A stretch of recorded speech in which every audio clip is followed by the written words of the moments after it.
Friends, welcome to my channel Science Study with Ritu Preti.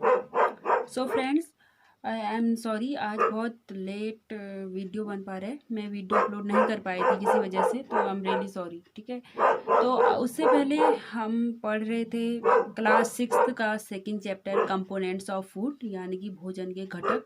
तो हमने इस पे 4 लेक्चर कर लिए थे, जिसमें हमने लास्ट सेशन में पढ़ा था बैलेंस डाइट। ठीक है, तो आज हम पढ़ेंगे डेफिशिएंसी डिजीजेज, यानी कि अभावंजय रोग जिसे बोलते हैं हिंदी में। ठीक है, तो देखिए कि डेफिशिएंसी डिजीजेज होती क्या है। A person may be getting enough food to eat, but sometimes the food may not contain a particular nutrients. If this continue over a long period of time, the person may suffer from its deficiency. यानी कि एक व्यक्ति खाने के लिए प्राप्त भोजन पा रहा है, लेकिन कभी कभी उसके भोजन में किसी विशेष पोषक की, किसी न्यूट्रिएंट्स की कमी हो जाती है। ठीक है, तो यह कमी लंबे समय तक रहती है, तो वही उसका अभाव से वही उसकी डेफिशिएंसी कहलाई जाती है। तो उसमें उस चीज़ की कमी हो जाती है। ठीक है, तो फिर है deficiency of one or more nutrients can cause a disease or disorder in our body. Diseases that occur due to lack of nutrients over a long period are called deficiency diseases. तो deficiency disease हम बोलेंगे किससे, तो एक या अधिक nutrients तत्व का अभाव हमारे शरीर में रोग, मतलब डिजीजेज, और किससे विकृतियाँ। ठीक है, तो न्यूट्रिएंट्स और कॉज डिसऑर्डर, तो वो क्या करती है हमारे बॉडी में रोग अथवा विकृतियाँ उत्पन्न कर सकती हैं। वे रोग जो बहुत लंबे समय तक हमारे न्यूट्रिएंट्स के अभाव के कारण होते हैं, उन्हें डेफिशिएंसी डिजीजेज बोला जाता है। ठीक है, बहुत सारे न्यूट्रिएंट्स हमारे बॉडी में क्या कर देते हैं, डिजीजेज अराइज कर देते हैं।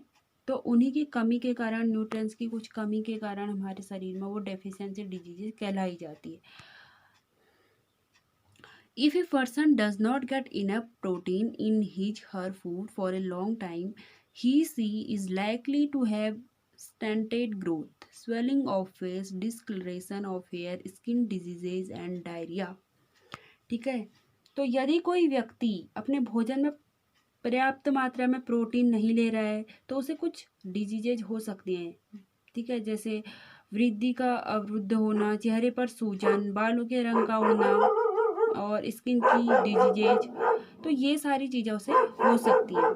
ठीक है, skin diarrhoea, discolouration of hair, तो ये सारी चीज़ें हो सकती हैं अगर वो पर्याप्त मात्रा में न्यूट्रिशन, प्रोटीन, ये सब चीज़ें नहीं ले रहा है। ठीक है, if the diet is deficient in both carbohydrate and protein for a long period of time, the growth may stop completely. Such a person become very lean and thin and so weak that he may not even be able to move. ठीक है, तो विभिन्न विटामिनों और खनिज लवणों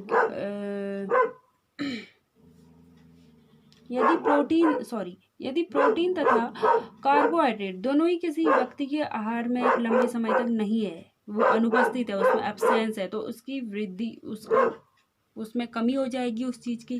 ठीक है, तो ऐसे व्यक्ति बहुत दुबला पतला हो जाते हैं, इतना दुर्बल, वो इतना वीक हो जाता है कि वो उसमें चलने की भी ताकत नहीं रहती है। ठीक है, deficiency of vitamin, different vitamins and minerals may also result in certain diseases or disorder. Some of these are mentioned in table 2.3. तो विटामिन, जो अलग अलग टाइप्स के विटामिन और न्यूट्रिएंट्स होते हैं, तो उनमें उनकी कमी से जो डिफरेंट डिजीजेज हो सकती है हमारे, तो वो कुछ मतलब टेबल में दी गई है। ठीक है, प्रोटीन, विटामिन की कमी से हमारे शरीर में जो कमी आ जाती है, तो उनके उसमें मेंशन किया गया है 2.3 टेबल में। All deficiency diseases can be prevented by taking a balanced diet. In this chapter, we asked ourselves the reason why widely varying food from different region had a,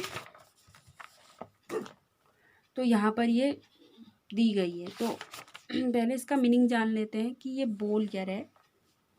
ठीक है। तो इसका मतलब क्या है कि इस मतलब विभिन्न विटामिन जैसे सभी अब डेफिशिएंसी डिजीजेज की रोकने के लिए एक मतलब बैलेंस डाइट ली जा सकती है। ठीक है, पर्याप्त मात्रा में बैलेंस डाइट का लेना जरूरी है जिससे डेफिशिएंसी डिजीजेज ना हो। तो इस चैप्टर में हम पढ़ेंगे, हमसे पूछा जा रहा है, ठीक है, ये जानने की कोशिश की है कि जो डिफरेंट क्षेत्रों के जो भोजन में इतनी अधिक विविधता होने पे भी आहार से पोषक तत्वों का वितरण सामान्य है। यह वितरण हमारे भोजन में आवश्यक पोषक तत्वों की उपस्थिति सुनिश्चित करता है। ठीक है, तो यहाँ पर एक टेबल दी गई है, ये देखिए टेबल दी गई है। Some disease disorder caused by deficiency of vitamin and minerals. तो विटामिन और जो मिनरल्स होते हैं उनके अभाव के कारण ये कुछ होने वाले रोग हैं। फर्स्ट है विटामिन ए, तो इससे क्या रोग होता है, लॉस ऑफ विजन, यानी कि दृष्टिहीनता, देखने की क्षमता जो होती है वो खत्म हो जाती है। इसके सिम्टम्स क्या हैं, यानी कि इसके लक्षण हैं poor vision, loss of vision in darkness, sometimes complete loss of vision, यानी कि कमजोर दृष्टि, अंधेरे में दिखाई ना देना, कभी कभी पूरी तरह से दिखाई देना बंद हो जाना। तो ये एक उसका अंधेपन का सिम्टम्स है। फिर है विटामिन B1, यानी कि बेरी डिजीज जिससे होता है। तो इसके सिम्टम्स क्या है, weak muscles and very little energy to work. ठीक है, तो जो मसल्स होते हैं वो बहुत वीक हो जाती है, काम करने की एनर्जी ख़त्म हो जाती है, कमी हो जाती है उसकी। विटामिन सी है स्कर्बी, यानी कि bleeding gums, wounds take longer time to heal, यानी कि मसूड़ों से खून निकलना, घाव भरने में अधिक समय लगना, ज़्यादा मतलब बहुत जल्दी घाव नहीं भरता है विटामिन सी की कमी से। विटामिन डी है रिकेट्स, यानी कि bones become soft and bent, जो हड्डियाँ होती है वो मुलायम होकर मुड़ जाती हैं। ठीक है, कैल्शियम, यानी कि bone and tooth decay, calcium की कमी से। इसके सिम्टम्स क्या हैं, वीक बोन, टूथ डिके, यानी कि कमज़ोर हड्डियाँ और दांतों में इसका प्रभाव पड़ता है। आयोडीन, यानी कि गोल्डर रोग हो जाता है आयोडीन की कमी से। तो glands in the neck appear Solan, mental disability in children, तो इसके सिम्टम्स होते हैं, यानी कि गर्दन की जो ग्रंथि होती है, ग्लैंड होती है, वो फूल जाती है। ठीक है, और जो बच्चों में मानसिक इसमें वो भी देखने को मिलता है, मेंटल डिसेबिलिटी। आयरन, यानी कि एनीमिया, तो इसका सिम्टम्स है वीकनेस, कमजोरी इससे होती है। ठीक है, तो इस चैप्टर में यही था। This distribution we find ensure that our meals have a balance of the different nutrients needed by the body. तो हमारे बॉडी को न्यूट्रिएंट्स की बहुत ज़रूरत है, बैलेंस, एक प्रॉपर बैलेंस डाइट हमें लेना चाहिए। तो ये चैप्टर यहीं पे ख़त्म हो जाता है। तो बहुत जल्द हम नेक्स्ट चैप्टर जो क्या है फाइबर टू फैब्रिक, तो इसे भी हम बहुत जल्द स्टार्ट करेंगे। ओके।